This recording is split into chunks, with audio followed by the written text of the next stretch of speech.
اذا سي خالد، انطلاقه ديال البطوله الوطنيه الاحترافيه اخيرا، واخا انطلاقه متاخره 12 تنبير، لكن كاين اعذار بطبيعه الحال بعد الشهر، كذلك بعد التوقف الدولي ديال المنتخب الوطني. اذا البطوله تنطلق اخيرا. على العموم اليوم شفنا اهداف، شفنا واحد المستوى التقني لا باس به. من المباراه الافتتاحيه ديال اتحاد طنجه وحسنيه اكادير التعادل، لكن ما شفناش اتحاد طنجه بالشكل المطلوب، خاصه ان الفريق ممنوع من الانتدابات، مازال ما رفعش المنع، وكانت التطمينات ديال المكتب المسير ديال اتحاد طنجه ولا ديال المدرب هلال الطير بان ما يكونش هناك تاثير والفريق سيكون بشكل جيد. لكن اللي شفنا اليوم ان الفريق خلق فرص كثيره في الشوط الثاني، ولكن ما عندوش اللمسه الاخيره، غياب مهاجم صريح اللي يقدر يختم العمليات بنجاح. اذا على العموم التعادل كيبقى ايجابي اكثر من حسنيه، لانه خارج الملعب. اتحاد طنجه الان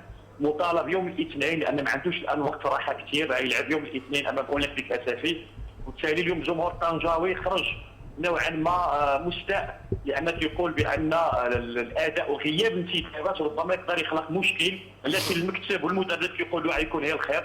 اذا ننتظر على الاقل المباراه المقبله باش يمكننا نشكموا بشكل اكبر. اذا الوداد كنعتقد بان الانتصار ديالو اليوم منطقي. تبارك الله فريق الكوكب مراكشي كذلك قدم مباراه جميله، اداء محترم. ما نساوش ان الكوكب سنوات كثيره هو في القسم الوطني الثاني، هذه المباراه ديالو يعني في القسم الاول بعد العوده. كنظن بان الانطلاقه ولو الهزيمه بهدف، لكن كنعرفوا قيمه الوداد خاصه في مركب محمد الخامس. ما غتبان كان انتصار منطقي جدا، كذلك امام الوافد الجديد فريق التشيره، هو فريق طموح، فريق عنده مواهب كثيره، واكيد يقدر يخلق المفاجاه، ولو ان النتيجه اليوم قاسيه برباعيه نظيفه. في حين التعادل ديال اولمبيك اساسي كنعتقد ان فريق ديال اتحاد شواركا كذلك دائما كيخلق مفاجات، خاصه في بدايه الموسم. دائما اتحاد شواركا عودتنا ان في البدايه ووسط الموسم كيكون بشكل جيد، ولكن في الدورات الاخيره او في الثلث الاخير من البطوله كيوقع واحد التراجع، يعني بحال